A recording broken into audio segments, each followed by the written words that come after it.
In the summer of 2024, frustration with the regime of Sheikh Hasina came to a head when the government came up with this jobs quota scheme that would have favored relatives of members of Hasina's party, the Awami League. Hasina was also becoming an increasingly tyrannical leader, jailing opponents en masse. So when you walk around Dhaka, you still see graffiti and protest art everywhere that was put up by the students a year ago during the uprising against Hasina. It's quite something to see. I'm Rafia Renumahridi. I was a coordinator of anti-discriminatory student movement. At the early days, there were no direct confrontations with police.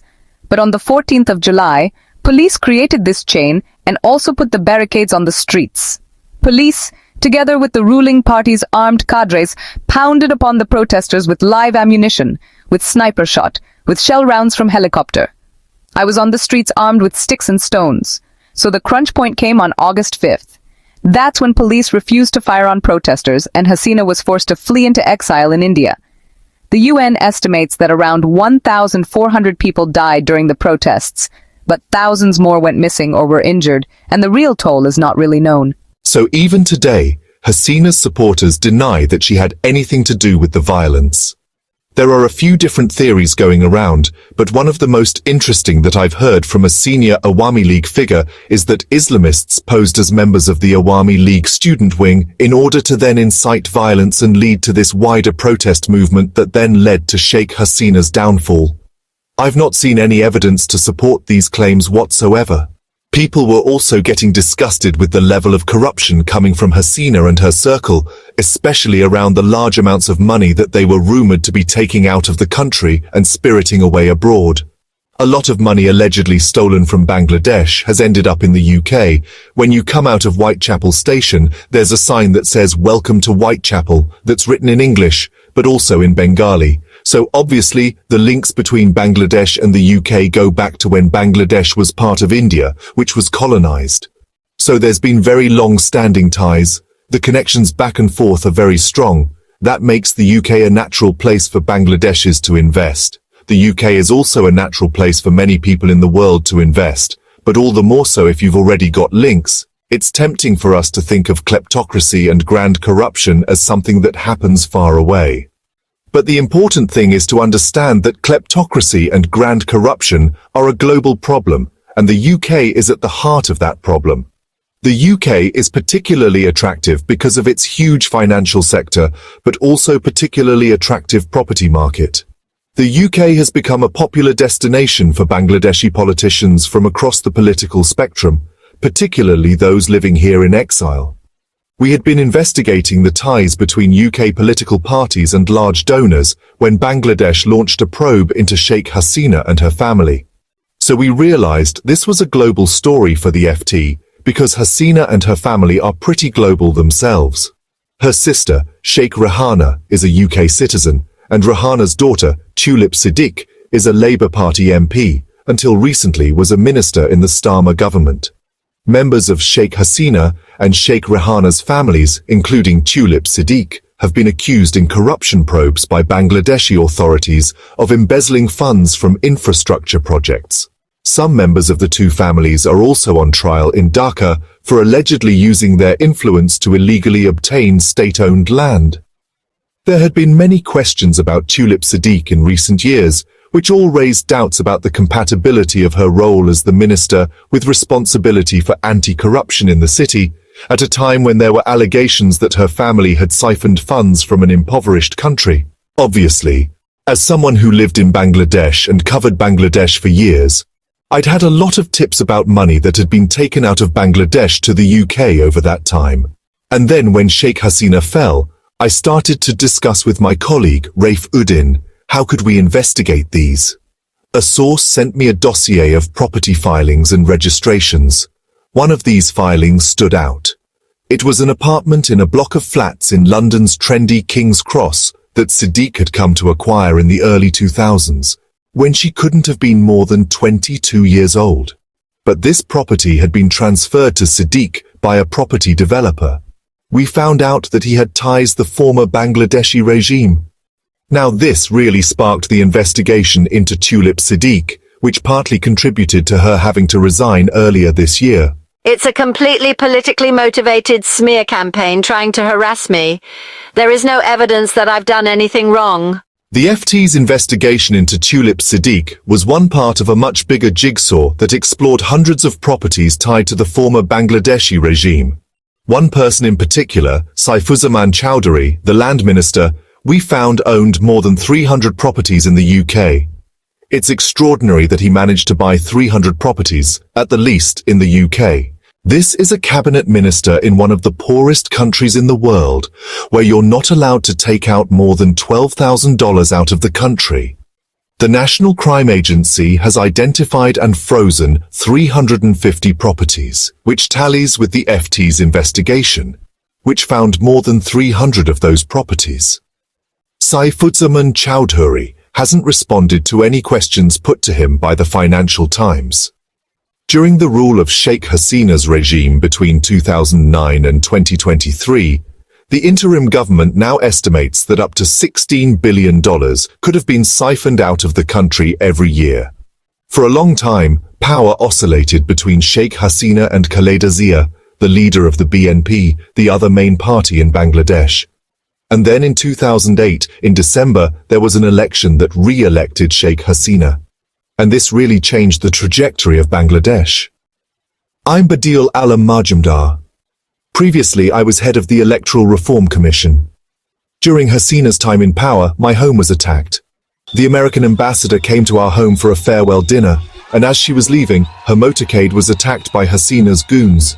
Civil society's role is to be the watchdog and to make sure that the rulers rule according to law, and so be a watchdog against corruption, against graft, and there was looting and plundering, which was rampant during Sheikh Hasina's rule. The normal pattern of corruption in developing countries is that the ruling party has to find money to distribute to its supporters, and without that, they don't stay in power. What shouldn't happen is that when political parties capture the state, when that begins to happen, you lose control. And I think towards the end of its rule, the Awami League had lost control of the economy and had lost control of its own party. Some of the things that happened under the old regime are like a movie plot. I've got several friends who were imprisoned in a famous prison that has been recently uncovered called the House of Mirrors, or the Hall of Mirrors, because the only person you would see inside there was yourself. People close to the old regime took control of the banks with the help of the DGFI, Bangladesh's powerful military intelligence agency. I am Mohammed Abdul Manan. I had to resign from Islami Bank Bangladesh Limited under pressure. Our first board meeting in 2017 was supposed to be held in the boardroom of our bank, as we do always. It was said that it is not safe. My car was routed to the DGFI headquarters. I had to meet the chief of DGFI, General Akbar. He told me that the highest authority wants that I resign. When he said the highest authority, who do you think he meant? It is the Prime Minister. We heard stories of bank directors being taken away, in some cases at gunpoint, by intelligence officials and being forced to resign their positions after signing over their shares to people close to the old regime.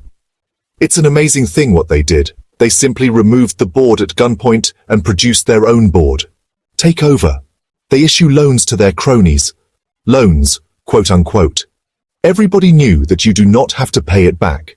One of the best ways to quantify the impact of this banking takeover is looking at non-performing loans and the rates of those, particularly after banks were taken over, and with state-owned banks, the rate of non-performing loans was already very high.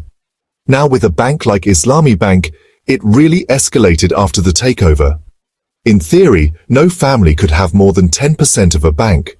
But in reality, a number of these groups controlled not just one bank, but multiple banks, and used their control of the banks to effectively award themselves loans. These fraudulent loans were being approved often to fictitious companies or even individuals who had no collateral or means to pay back these loans. Alam Group is owned by Mohammed Saiful Alam, who is a tycoon, you could say, in Bangladesh. The interim government estimates that Saiful Alam or Alam Group took out around $10 billion or maybe more from Bangladesh. Alam has said this is categorically untrue. In terms of how the money went overseas, broadly speaking, there is both over-invoicing, putting a much larger amount for those imports than the actual amounts going overseas, and under-invoicing, so they are bringing back less money from overseas earnings than expected. Another major area was informal channels. There's this thing called hundi, which is very similar to what's known in other parts of the world as hawala, which is an informal way of transferring money. If I want to transfer money from London to Bangladesh, I give money to an agent here, and then that money is cashed out at the other end in Bangladesh by an agent there minus the commission, and they settle that bill separately, but no money actually moves. Now this can be legitimate, or it can be illegitimate as a way to move laundered money. Bangladesh, actually like a number of other developing countries, has capital controls. Individuals are not allowed to take out more than $12,000 without permission from the central bank.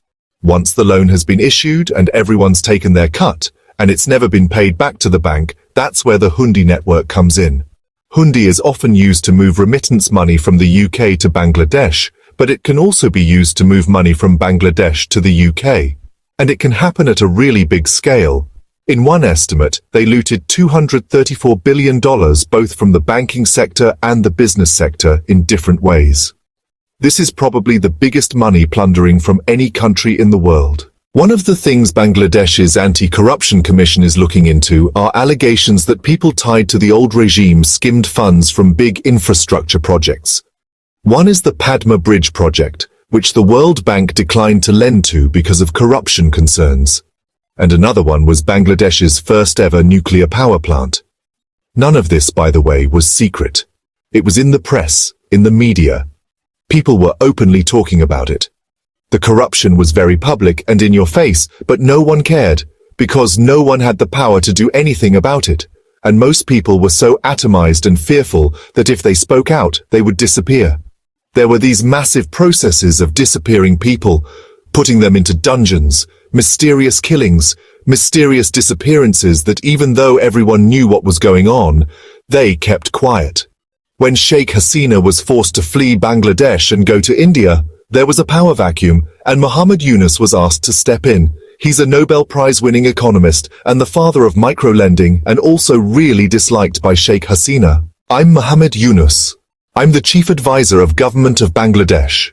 We know that our time is limited because this is an interim government, but we must start the process. One of Yunus's first acts was to name Ahsan Mansour, a former IMF official, as his central bank governor and head of a task force on asset recovery. I'm Ahsan Mansour. I'm currently the governor of Central Bank of Bangladesh. When I took over, we found that at least 11 of these banks, they didn't have the liquidity to pay the depositors who were asking for their money. I had to immediately step in, took over the banks, confiscated the shares that were held by previous owners. In order to keep the financial system functional, we had to inject 290 billion Taka, $2.38 billion. Now we have to go for some selected resolution of those banks and find new investors and take it forward so that those banks may be consolidated, may be merged, and then start functioning like a normal, healthy bank. The central bank governor estimates that S. Alam siphoned off $10 billion with the help of the DGFI, one of Bangladesh's security services. S. Alam also claimed that it's been wronged by the restrictions put on its banks in Bangladesh by the interim government, because it's been prevented from lending, and the management teams of those banks have been changed. So S. Alam Group claims to be the victim in all this. When Yunus first came to head the interim government, he had a lot of legitimacy. He was seen as very credible in Bangladesh and also internationally. Since then, things have become a bit more difficult, so Yunus is under growing pressure to hold elections soon, but he says he needs to reform Bangladesh's corrupted institutions first. The date that he's currently giving is February 2026. We have to do as much reform as possible. We don't want to create another fascist regime, weaponizing everything, the government functionaries and the judiciary, and so on. So the Bangladesh Nationalist Party, the biggest opposition group during Sheikh Hasina's time, is almost certain to win. While you've changed the top layer of government, you have a huge bureaucracy underneath him, which hasn't necessarily changed so very much. When you steal billions of dollars or hundreds of millions, you actually can afford to hire the very best financial structurers and financial advisors and legal experts in the world to help you move and hide your money. So Bangladesh is struggling with a lack of experts with enough skills to lay the groundwork for prosecutions that might bring some of this money back. One of the challenges for the Asset Recovery Task Force is that this has been something that the people that stole those assets have been planning for a long time. You can't recover money unless you where it's gone to. One of the problems with asset recovery is that often it involves settlements. Essentially, cut a deal with the tycoon or whoever stole the cash and got it out of the country. It becomes a balance between getting the money back and what's acceptable to the Bangladeshi public. Criminal prosecutions, the evidence bar is quite high, so I think getting that balance right is one of the challenges. People say you cannot get all of them. I said whatever amount we can get. We have to find the concrete evidences, follow the track, get to the support of the relevant governments. If the Yunus administration can get governments elsewhere to take action like has happened in the UK with the National Crime Agency, then those wheels will be set in motion and they'll be hard to stop. I think in terms of Bangladesh, a big question mark remains over how much power and influence these conglomerates that allegedly took this cash out in the first place under Sheikh Hasina, they will have over any future government.